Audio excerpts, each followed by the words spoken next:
글 하나 없이 눈이 부신 나의 세상을 보면 참 아름다워라. 향기로운 꽃 우뚝 솟은 나무 옆에 보이는 빌딩도 너무 예뻐라. 어떻게 이렇게 나 예쁠 수가 있는지 누군가가 없었다면 가능이나 했을지. 하지만 저기 저 끝에서 여기를 지나서 반대편 끝까지 복잡한 일상은 가득해. 엄청난 전쟁, 그게 전쟁이지만 아름다운 걸 보려면 한 발자국만 뒤로 빼. 복잡한 일상, 가득한 일상에만 빠져 있으면 절대로 볼 수가 없어 아름다운 것. 그때 내가 가야 할 곳 stop. 주님은 내 피난처, 주님은 내 피난처. 하루의 시작을 주님과 함께 영북장로교회 청소년교육자 최준 전도사입니다. 오늘 하루도 주님의 평화가 여러분과 함께하기를 빕니다. 오늘 10월 13일 화요일 함께 읽을 성경은 고린도후서 13장 1절에서 13절까지입니다. 우리의 몸과 마음 그리고 뜻을 다해서 함께 읽도록 하겠습니다. 이번에 가면 세 번째 여러분을 방문하는 것입니다. 모든 사건은 두세 증인의 증언으로 확증해야 한다는 말씀이 있습니다. 내가 두 번째 방문했을 때 말했던 것처럼 지금 떠나 있는 동안 여러분에게 말씀드리겠습니다. 전에 죄를 지은 사람들과 나머지 사람들에게 경고하는데 내가 이번에 가면 그들을 용서하지 않겠습니다. 그것은 여러분이 그리스도께서 나를 통해 말씀하신다는 증거를 요구하고 있기 때문입니다. 그리스도께서는 여러분을 대할 때 약하지 않으셨습니다. 그분은 여러분 안에서 능력을 발휘하십니다. 그리스도께서는 약하셔서 십자가에 달려 돌아가셨으나 하나님의 능력으로 살아계십니다. 우리도 그분 안에서 연약하지만 여러분을 섬기기 위해 하나님의 능력으로 그리스도와 함께 살 것입니다. 여러분은 자신이 믿음 안에 있는지 점검하고 자신을 시험해 보십시오. 예수 그리스도께서 여러분 안에 계신다는 사실을 알지 못합니까? 이것을 모르면 여러분은 시험에서 불합격한 사람들입니다. 나는 우리가 불합격자가 아니라는 것을 여러분이 알아주기를 바랍니다. 우리는 여러분이 악한 일을 행하지 않게 해달라고 하나님께 기도합니다. 이는 우리가 시험에서 합격했다는 것을 보이기 위함이 아니라 비록 우리가 시험에 떨어진 것처럼 보일지라도 여러분이 옳은 일을 행하도록 하기 위해서입니다. 우리는 진리를 거슬러 가면서 할 수 있는 것은 아무것도 없고 오직 진리를 위해서만 일합니다. 우리가 연약해도 여러분이 강하면 우리는 기뻐합니다. 우리는 여러분이 온전해지기를 기도합니다. 내가 여러분을 떠나 있을 때 이런 내용의 편지를 쓴 이유가 여기 있습니다. 즉 내가 여러분에게 가서 일을 처리할 때 주님께서 내게 주신 권세를 가지고 여러분을 엄하게 다루지 않기 위해서입니다. 주님께서 내게 주신 이 권세는 여러분에게 덕을 세우라고 주신 것이지 여러분을 넘어뜨리라고 주신 것이 아닙니다. 성도 여러분, 마지막으로 인사드립니다. 기뻐하십시오. 온전하게 되십시오. 서로 위로하십시오. 같은 마음을 가지고 서로 화목하십시오. 그러면 사랑과 평강의 하나님께서 여러분과 함께 하실 것입니다. 거룩한 입맞춤으로 서로 인사를 나누십시오. 모든 성도들이 여러분에게 문안을 드립니다. 우리 주 예수 그리스도의 은혜와 하나님의 사랑과 성령의 친교가 여러분 모두에게 있기를 바랍니다. 오늘로 고린도후서가 마무리됩니다. 사도 바울의 방문 계획 그리고 이제 기도와 마지막 인사로 마무리되죠. 저는 이 마무리를 읽으면서 문득 어느 한때 그리고 책 한 권, 주님의 말씀 한 구절이 생각나더라고요. 그 어느 한때는 제가 이제 독일이라는 낯선 곳으로 이제 떠나기로 마음 먹었던 때입니다. 사실 그때는 교회 생활을 잘하지는 못했어요. 아침에 출근해서 기본 9시, 밤 9시, 10시에 퇴근하는 직장인이고, 그리고 회사하고 이제 사택이 그 서울 상암동이어가지고, 일주일에 한 번 이제 부모님께서 계시는 집에 오면 이제 주말 주일은 거의 이제 뻗어요. 이제 늘어있게 되었죠. 근데 언젠가 하나님이 너무 보고 싶은 거예요. 이제 한번 또 돌아본다면 이제 고3 때는 대학 가면 내 삶에 이제 구원이 오겠구나 했는데 뭐 웬걸 갑자기 대학 가니까 군대라는 복병과 함께 또 이제 대학 졸업이 다가오면서 아이고 이제 취업이 되면 이제 내 삶에 구원이 오겠구나 했건만 아니 또 웬걸 이제 취업을 해서도 이제 또 다른 거대한 상과 같은 것들을 언제나 이제 마주하는 기분이었어요. 이게 이런 것이 계속 반복되는 삶이라면 사람은 참 불행한 존재구나라는 그런 생각이 들면서 또 한편으로는 그래 이왕 고생하고 이왕 힘들 것 한번 제대로 한번 해보자 하고 이 세상을 천국으로 하나님 나라로 한번 만들어 보자 하고 그때 제가 그 4명에서 당을 지었어요. 한 명은 이제 스페인에서 유학을 하고 이제 국제 변호사를 꿈꾸는 이제 같은 회사 이제 직장 동료였고요. 그 직장 동료랑 이제 홍대 바에 앉아가지고 제가 이제 꼬셨지. 우리가 머리 굵어서는 이런 꿈 절대 못 꾼다. 세상을 한번 바꿔보자는 꿈. 우리가 좀 젊은 때에 미리 뭉쳐서 한번 준비해보자. 또 한 명은 이제 사회적 기업을 꿈꾸는 또 이제 같은 직장 동료였는데 그 친구랑 이제 포장마차에 앉아가지고 야 우리가 지금 말단이어도 계속 말단이겠어요. 지금 이때 품은 이 초심 잘 유지해서 이 초심 간직한 어떤 기득권이 한번 나중에 되어보자 막 꼬셨죠. 마지막 한 명은 이제 예전 영상 그 간증 영상에서도 이제 소개했던 친구인데 이제 잘 나가죠. 30대에 본부장이 되고 지금은 이제 이사님이 되어 있는 세무사 친구. 그 친구와 앉아서 그 친구랑은 뭐 이제 가까운 어렸을 때 가까운 친구니까 야, 알잖아. 괜히 할 수 있잖아. 막 그냥 이렇게 말만 하면 그냥 확 넘어오는 친구였어요. 그 3명과 이제 저 이렇게 해가지고 이제 앞으로 각 분야에서 엘리트를 꿈꾸는 친구들 다 모아보자. 그래서 영향력이 있는 집단이 되어서 세상 한번 엎어보자 라고 해가지고 이제 이름을 지은 게 이제 어퍼월드 UPPER WORLD 어퍼월드 약간의 언어 유희가 있는 단체명이죠. 그러니까 우리가 젊은 날의 초심을 잘 지켜서 나중에 그 상위층에서 이제 세상을 행복하게 한번 바꿔보는 그런 사람들이 돼보자라고 한 건데 어느 날 갑자기 제가 이제 목회자가 되겠다고 해서 이제 흐지부지 되고 그 싸이월드 아직 있나 모르겠네요. 그 친구가 이제 추억 삼아 놀린다고 야 어퍼월드는 어떻게 된 거야? 막 이렇게 놀리기도 해요.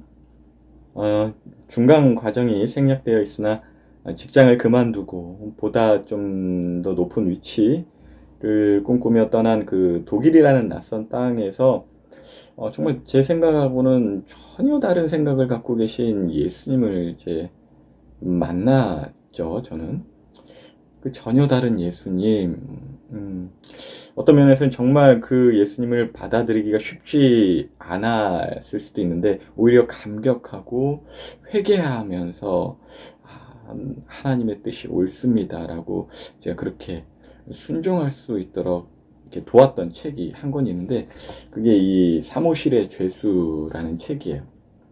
여기 보면은 내 옛날 연애 편지도 있어요.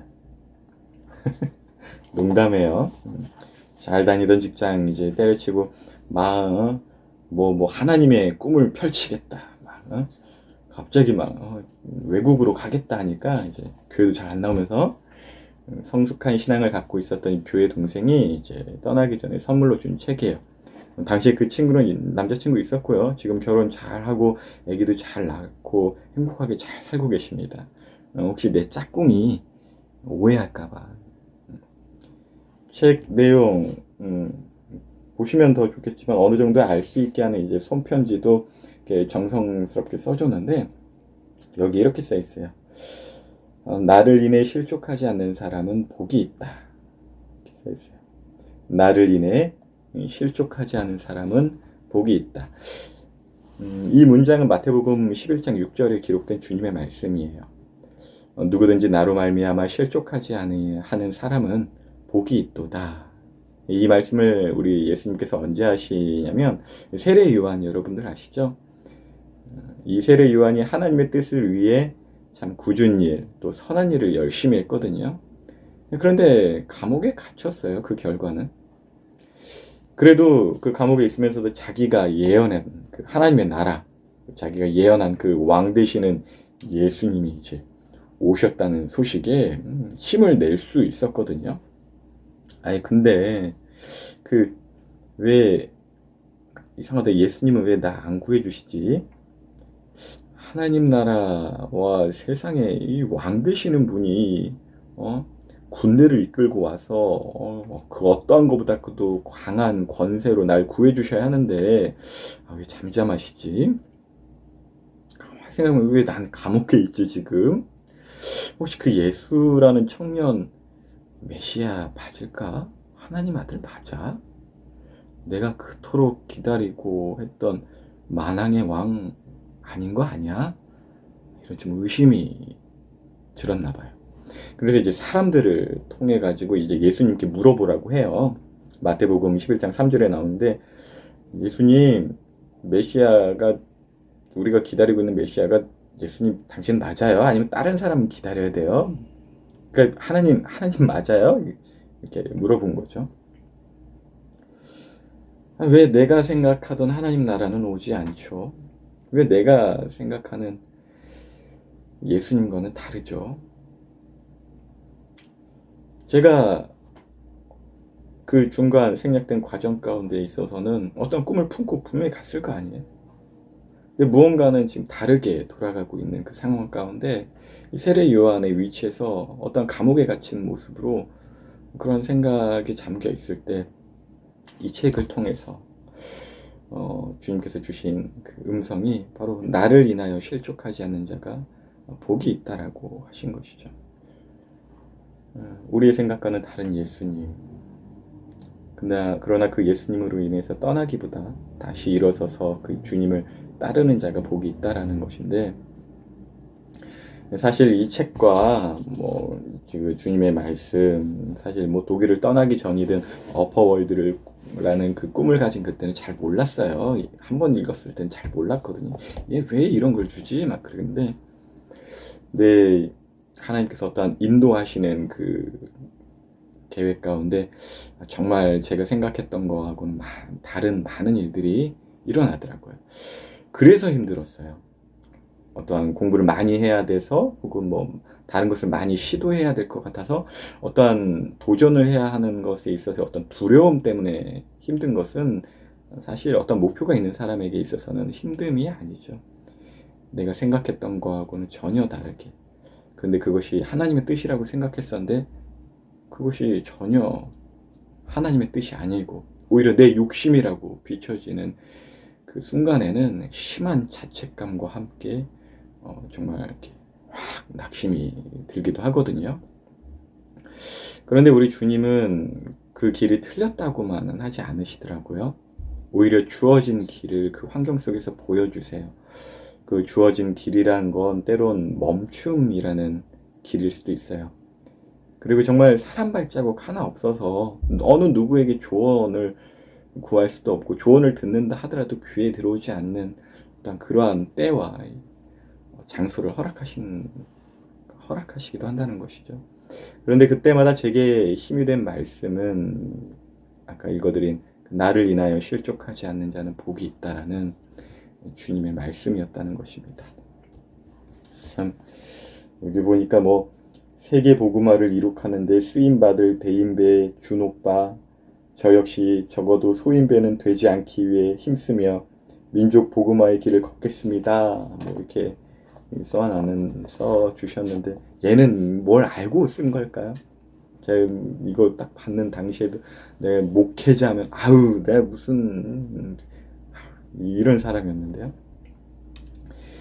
고린도후서 전체적으로 보면 이제 하나님의 뜻이라 생각했고, 또 사도라 생각하는 어떤 그 고린도 교인들의 생각, 그 생각들을 향하여서 너희들의 생각 지금 다 틀렸어.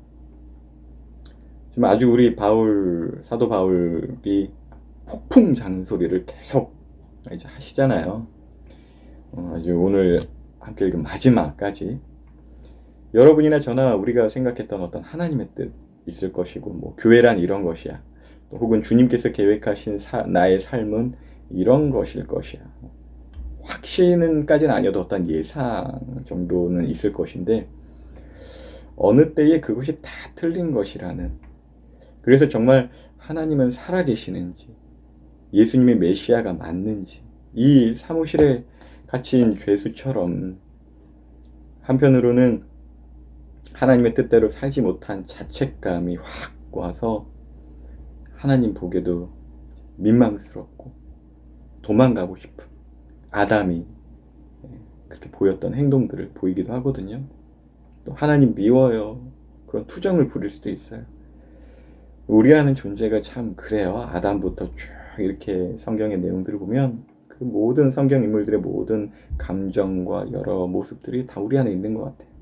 그런데 그 사도 바울, 그 틀렸다는 교회, 아주 잘못된 것만 같은 그 고린도 교회 내버려 둔다고 오늘 본문에 써 있나요? 찾아가겠다고 합니다. 이게 뭐냐, 포기하지 않겠다는 것이. 그리고 여전히 그 교회의 뜻과 계획이 있다고 해요. 바울이 고린도 교회를 향한 마음이 이 정도인데 우리 주님은 우리를 향한 마음 얼마나 더 크실까요? 그래서 10절 하반절에 바울이 이렇게 고백해요. 주님께서 내게 주신 권세는 여러분을 넘어뜨리려고 하는 것이 아니라 덕을 세우라고 주신 것입니다. 하나님의 뜻대로 살지 못했다고 낙심하는 영혼들, 또 하나님의 응답을 기다리는 그 목마른 영혼들에게 주님께서 우리에게도 허락하신 그 권세, 서로를 세우고 위로하고 또 서로가 주님의 응답이 되어줌으로써 사용되어지는 서로가 되길 바랍니다. 마지막 인사 11절, 12절 같이 한번 읽으면서 인사하도록 할게요. 성도 여러분, 마지막으로 인사를 드립니다. 기뻐하십시오. 온전하게 되십시오. 서로 위로하십시오. 같은 마음을 품고 서로 화목하십시오. 그러면 사랑과 평강의 하나님께서 여러분과 함께 하실 것입니다. 거룩한 입맞춤으로 서로 인사를 나누십시오. 모든 성도들이 여러분에게 문안을 드립니다. 우리 주 예수 그리스도의 은혜와 하나님의 사랑과 성령의 친교가 여러분 모두에게 있기를 예수님의 이름으로 축복합니다. 티끌 하나 없이 눈이 부신 날 세상을 보며